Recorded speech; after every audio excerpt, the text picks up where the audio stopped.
Coming from the corporate world, I unfortunately was not good at managing my stress or my anxiety or balancing work and life, and I burnt out as a result.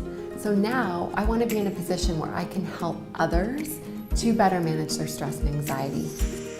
I'm Shannon Talbot, and I'm a corporate well-being consultant and performance coach. So we have good stress and we have bad stress.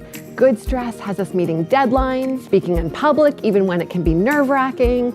Good stress has us stepping out of our comfort zones. Bad stress is when it's constant, when it never goes away, when it never lets up.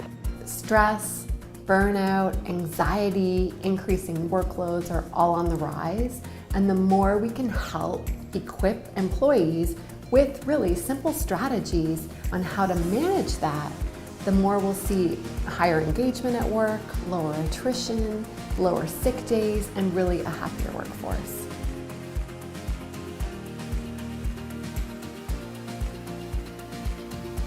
Are you willing to prioritize your well-being, knowing all the greatness that can come out of it?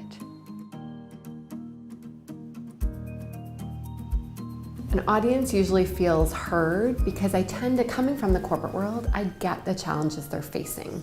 So what is one action step you're taking away from today to ensure you don't run out of gas?